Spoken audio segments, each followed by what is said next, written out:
Today we're speedrunning through DEEREER Simulator, a game where we see that a deer is about to get hit by a truck, so we save its life only to get killed in the process. And we get the option to be reborn. That sounds pretty fun. Now we're actually going to start the speedrun as soon as I click on start, then we can go create our character and go through all the cutscenes until now I'm a deer. And basically right away we just have to do the tutorial, learning all about our different movement. It's just pretty simple stuff. But after that, it's now time to get some guns, because what's a deer without his Glocks? And then with all the guns we have now collected, it's time to cause a bunch of mayhem. The main point of this game is destroy as much things as possible and get better weapons. You'll see every time we destroy a car or a building, we're going to get some new weapons and we're going to raise our disaster level. Then every time we raise our disaster level, more cops are going to come after us. So right now it's pretty simple. I'm just dodging the police and trying to get more after me while collecting as many guns and things of that sort as I can. You'll see we even now have grenades, so we're just kind of completely destroying this town. But hey, I'm a deer, I do what I want. And yeah, we have a ton of different police officers after us, but we're not going to worry about them until we get a deer level B, and after that we can start going after these rabbits. And the reason behind that is they have really good guns that we want to use to take care of all the other police officers. So I'm going to kill both of them first, take their guns, and now we can just destroy this gigantic horde of people, and it is so many police officers coming after me. Too bad they're all terrible at their jobs. So if I just go through here, we have now defeated all the cops, and we can start heading over to this temple, because we still have a couple more things we have to destroy before we get disaster level A, and we can fight the first boss, which of course is going to be over in this Coliseum, and it's going to be a cute puppy. But the cute puppy isn't cute for long, because then it turns into whatever this is. Yeah, if you haven't noticed already, this game is kind of weird. But basically what I want to do now is attack his feet so he topples over, and then I can hit his police cars on his shoulders. We'll destroy one of those, then we just have to topple his feet one more time, and basically do this all over again, where I just hit that police car, try to hit that button, please hit it.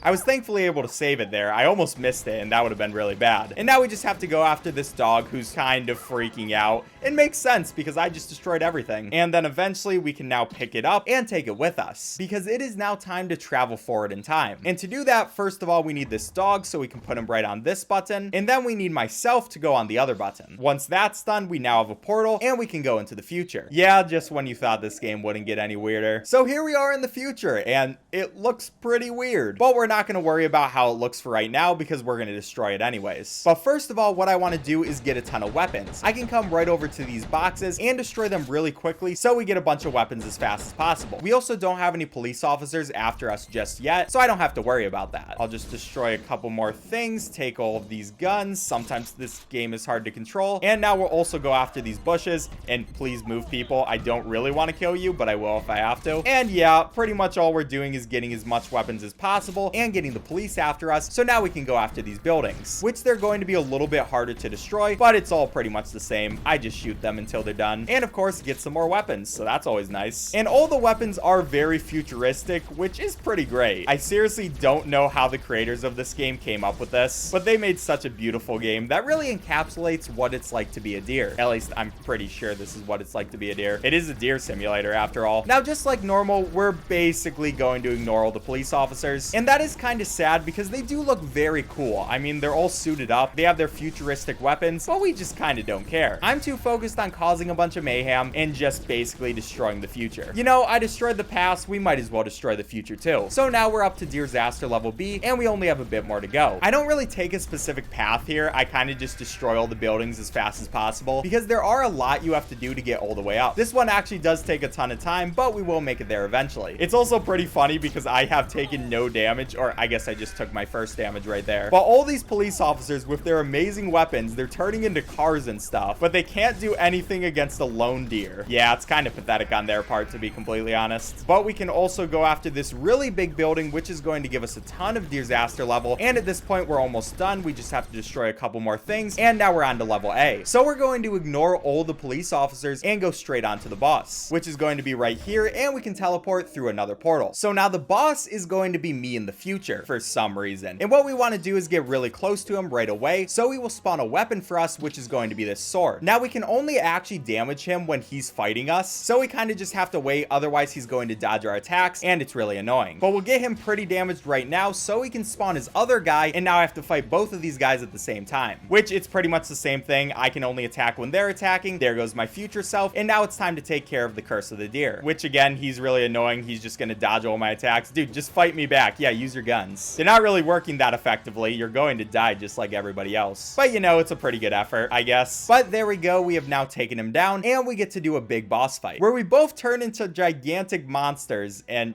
yeah, this is what this game is turned into now. So now this is a game of rock, paper, scissors, where basically I have to react to what attack he's doing. If he does a weak attack, I use my barrier. If he does his barrier, I'm going to use my strong attack. And yeah, pretty much so on so forth. It's a pretty easy game. I'm always going to want to have my finger on the barrier button though, because his weak attack is extremely fast and I have to always be ready for it. I really don't want to lose any time on this fight, and everything else is pretty easy to react to. It's just the weak attack that I need to pay attention for. But we're getting pretty good RNG here. I just have to do one more of these attacks. He'll use a strong attack, so I use a weak attack, and then I don't kill him, because instead we're going for the true ending of this game, where now I'm fighting myself, or at least who I used to be before I became a deer. But we're not going to fight him right away, because instead we're just going to die a couple of times. Now, first of all, dying is nice because it's going to give you more health. So yeah, I basically just let the weird versions of me kill me. But the bigger reason to let yourself die is something we'll see in just a second. After we die 3 times, the game just thinks we're kind of bad, so it puts us further in the boss fight. Yeah, you can literally skip some of the stages of this boss fight just by dying 3 times. So we have a bunch of health, and we're ahead in the boss fight, so it's not like we lost much time anyway. And at this point, we get to see some really interesting enemies. Like, yeah, I don't know what these people were thinking when they made this game, but I'm definitely happy this was made. This is beautiful. Oh, I also have to take care of these guys with the instruments. They're pretty easy to take care of because they literally just aim at one part of the map. Yeah, dude, I'm over here. Well, I guess you can't tell anymore because you're dead. Then we have this guy who's a little bit harder to hit because he's tinier, so I just have to aim my shots a little bit better, but then he gets taken out. And pretty much the same thing for this guy. He's going to try to hit me with his sword, but you're already dead, kid. Why are you even worrying about it? And finally, after all that, we get the sands part of the fight. So basically, all these big versions of me are going to start shooting lasers out of their mouths, and obviously I just have to go through and dodge all of them, and it's going to keep speeding up. So yeah, you could pretty much probably see why I call this the sands part of the fight. It just really reminds me of that, but it's also not too hard to dodge. I did get hit there, so that was kind of embarrassing. But finally, they'll do one more attack where I just have to jump over it, and yeah, it was pretty easy. And then we can end off time as soon as we spawn him back here, and there we go, 11:54, which that is a sub 12 minute, and I am very happy with that. Oh yeah, by the way, to finish off this fight in this last cutscene, we use the sun to hit ourselves in the head. Oh, this game is great. Yeah, that was easy. And if we look on speedrun.com, we'll see that we got second place, and I'm pretty happy with it. All right, subscribe if you enjoyed. Bye.